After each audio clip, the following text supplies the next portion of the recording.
et bienvenue dans ce rappel de cours de gestion concernant aujourd'hui l'analyse du bilan. Alors le plan va être le suivant, on va parler du bilan comptable, on va également voir le bilan fonctionnel, on va voir que ce n'est pas la même chose. On va également voir l'analyse du bilan fonctionnel, donc analyse du bilan fonctionnel. Et on terminera par quelques ratios, toujours du bilan fonctionnel. Donc voici le plan que nous allons suivre. Donc on va d'abord déjà définir le bilan comptable. Donc le bilan comptable. Alors qu'est-ce que c'est? Alors le bilan comptable, c'est un tableau qui permet de mettre en relation en fait l'actif, ce qu'on appelle l'actif et le passif. On va voir que l'actif, ça correspond à tous les biens que détiennent l'entreprise, d'accord. Et la partie donc passif, ce sont les ressources, c'est-à-dire grâce au passif, l'entreprise peut se procurer des actifs. Et d'ailleurs, le premier élément d'une entreprise, il se trouve dans le passif, hein, c'est le capital, puisque quand vous créez une entreprise, il vous faut un capital, quel qu'il soit, que ce soit un capital minimum ou autre. Mais c'est bien une ressource, la première ressource de l'entreprise, c'est le capital. Et donc, avec le capital, on a les premiers éléments de l'actif du bilan. Alors, c'est quoi d'autre? Eh bien, ce bilan est obligatoire au moins une fois. Il doit être établi au moins une fois par l'entreprise. Alors, pour qui? Eh bien, il est à destination en fait des banques, des tiers, de fournisseurs, des clients, mais surtout aussi l'administration fiscale pour le résultat comptable et le résultat fiscal pour l'imposition. Et oui, toujours pareil.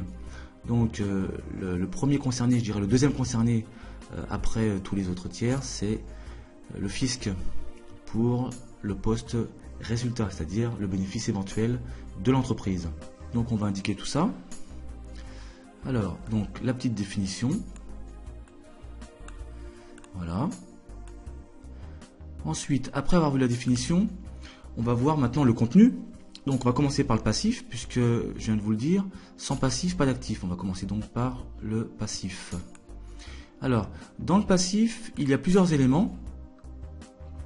Il y a entre autres donc le capital, on vient de le dire, hein.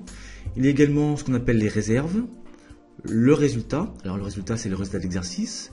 Élément que l'on retrouve dans le compte d'exploitation ou compte de résultat, qui peut être donc un bénéfice ou une perte, et également ce qu'on appelle le report à nouveau. C'est donc un montant, qui n'a pas été distribué l'année précédente, qui est donc reporté cette année. Hop, voilà, le report à nouveau, hop, dans les capitaux propres. On a une autre partie qui concerne les dettes. Donc les dettes de manière générale, hein. Alors qu'est-ce qu'on a à l'intérieur? On a les emprunts, c'est-à-dire les emprunts contractés auprès des banques et établissements financiers, donc l'emprunt classique je dirais. On a également les dettes fournisseurs. Alors la dette fournisseur, qu'est-ce que c'est? C'est lorsque l'entreprise achète des biens et qu'elle paye à crédit, donc plus tard, eh bien elle crée une dette envers ses fournisseurs, donc des dettes à court terme. On a également les dettes fiscales et sociales, c'est-à-dire envers l'État et envers les différents organismes sociaux. Donc ça concerne la TVA, l'URSSAF, etc. Et on a également un autre poste qu'on appelle autres dettes. Donc on va indiquer ça. Alors les dettes. Donc voici les dettes. Donc deuxième sous-partie, je dirais, au niveau du passif. Voilà. Donc voilà, nous venons de voir donc les différents éléments du passif, hein, les principaux éléments du passif, donc deux sous-parties, on a dit, hein, capitaux propres et dettes. On va passer maintenant à l'autre côté, donc l'autre partie, je dirais, du bilan comptable, c'est l'actif. Alors l'actif, qu'est-ce que c'est? Eh bien, c'est l'ensemble des éléments, on l'a dit tout à l'heure, qui sont détenus par l'entreprise. Et dans cette partie-là, il y a trois colonnes de montants. Une colonne montant brut, une colonne amortissement et provision, et une dernière colonne montant net. Donc la relation entre les trois est la suivante. Montant brut moins amortissement et provision égale montant net. Donc on va déjà indiquer ça. Donc voilà pour le début donc, de l'actif. Donc dans l'actif, on a deux sous-parties, je dirais deux sous-catégories. On a l'actif immobilisé et l'actif circulant. Donc d'abord, dans l'actif immobilisé, on a trois sous-groupes, trois sous-parties également. On a les immobilisations incorporelles, les immobilisations corporelles et les immobilisations financières. Alors qu'est-ce qu'une immobilisation? En fait, de manière générale, une immobilisation, c'est un bien qui est détenu de façon durable, donc généralement plus d'1 an, au sein de l'entreprise. Et donc, c'est ce qu'on appelle une immobilisation. Mais elle peut prendre plusieurs formes, différentes formes plutôt. Donc ici, on a d'abord les immobilisations incorporelles, qu'on ne peut pas toucher, qui ne sont pas palpables, qui sont globalement donc tout ce qui est brevet, licence, marque, frais d'établissement, les frais de recherche également, les frais de recherche et développement, les fameux FRD. Donc là, ce sont les immobilisations incorporelles, d'accord.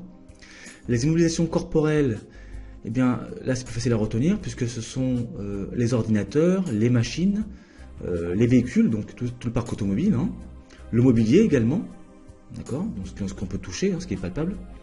Et dernière catégorie d'immobilisation, ce sont les immobilisations financières qui concernent en fait les prêts et participations et les dépôts et cautionnements. Donc on va indiquer ça.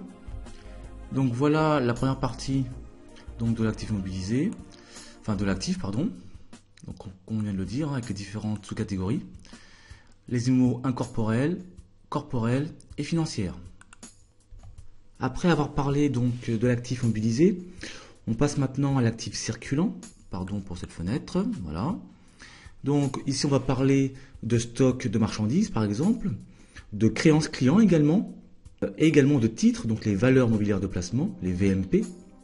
On n'oubliera pas bien sûr, pardon, le poste disponibilité qui regroupe la banque, la caisse et éventuellement les comptes chèques postaux. Donc voici ce dont on vient de parler, l'actif circulant, avec donc les différents éléments que l'on vient de citer. Tout à l'heure, nous avons parlé d'une colonne amortissement et provision. On va donc un peu y revenir puisqu'il nous faut définir le terme amortissement et provision. L'amortissement, qu'est-ce que c'est? C'est la constatation de la dépréciation des éléments de l'actif immobilisé du bilan, c'est-à-dire en fait constater la perte de valeur, alors suite à l'usure ou à l'obsolescence ou je dirais aux nouvelles technologies par exemple. Et c'est c'est une charge comptable, d'accord, charge calculée puisqu'il n'y a pas de dépenses réelles. C'est purement fictif, je dirais, c'est plutôt, c'est un jeu d'écriture comptable. Donc ce sont des montants qui passent d'un compte à un autre, mais concrètement, il n'y a pas d'argent qui sort. Donc l'amortissement tient compte de cette perte de valeur éventuelle pour tout ce qui est immobilisation. Pour le calcul, on doit prendre en compte le coût d'acquisition du bien, le coût d'acquisition hors taxe. Alors qu'est-ce que le coût d'acquisition? C'est la valeur donc du bien, le prix d'achat, auquel il faut ajouter les éventuels frais accessoires, comme par exemple les frais de transport. Voilà ce qu'on appelle le coût d'acquisition. Donc il y a cet élément-là à prendre en compte dans le calcul. Il y a également le taux d'amortissement. Donc les taux sont réglementés. On n'applique pas n'importe quel taux à n'importe quel élément. Et on a également à prendre en compte donc la durée de vie du bien. Donc un ordinateur va être estimé par exemple à 2 ans pour une durée de vie et une machine par exemple à 10 ans. Donc selon la nature du bien, la durée de vie sera différente. L'amortissement finalement va être égal à la valeur d'origine, donc le coût d'acquisition, hors taxe bien sûr, hein, auquel on va appliquer un taux, donc le taux d'amortissement, et également ce qu'on appelle le prorata temporis. Qu'est-ce que c'est? C'est la période, c'est une durée entre, qui va du moment où l'entreprise commence à utiliser le bien, d'accord, jusqu'à l'arrêté comptable, donc jusqu'au calcul de l'amortissement concrètement, généralement fin décembre, si l'exercice comptable coïncide avec l'année civile. Donc on va indiquer tout ça tout de suite. Donc voici l'amortissement. Voilà. Donc après l'amortissement, on va parler maintenant de la provision, puisque, une fois de plus je vous le rappelle, hein, ces deux éléments sont dans la même colonne.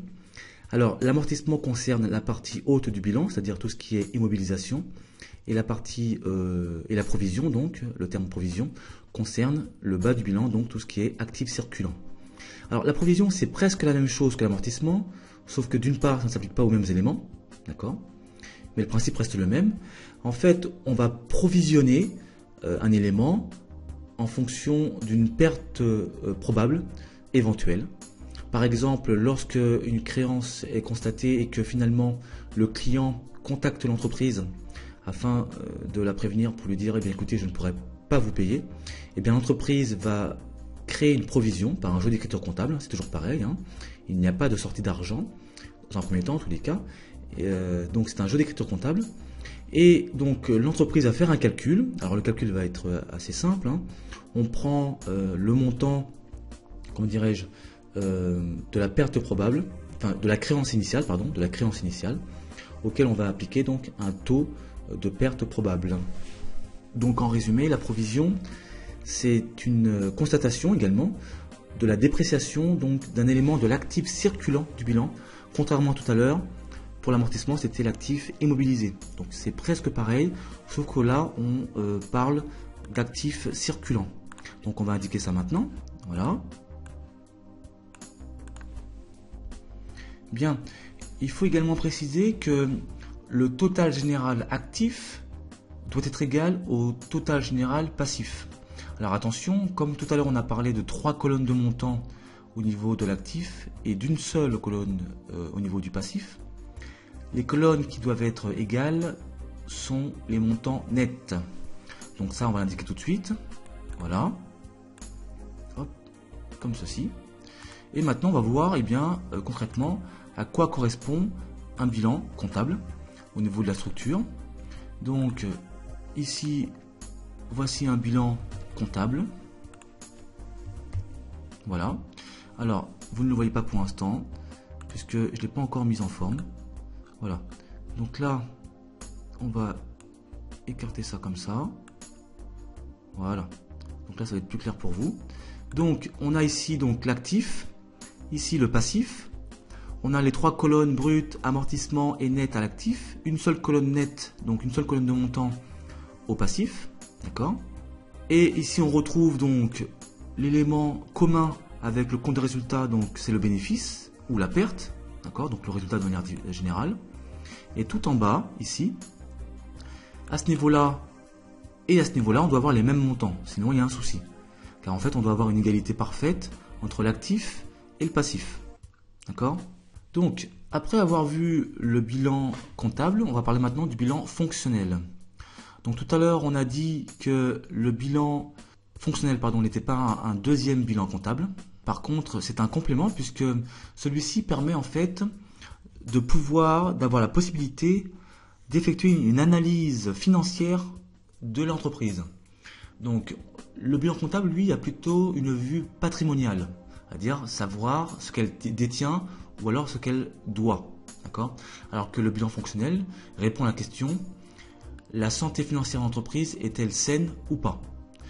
Donc, comment ça se présente? Dans le bilan fonctionnel, on va reprendre les éléments du bilan comptable, mais ces éléments-là, on va les regrouper par rubrique et plus précisément par ce qu'on appelle des grandes masses. Donc, on reprend les éléments du bilan comptable et on les regroupe en grandes masses. Donc, voilà ce que je vais indiquer maintenant.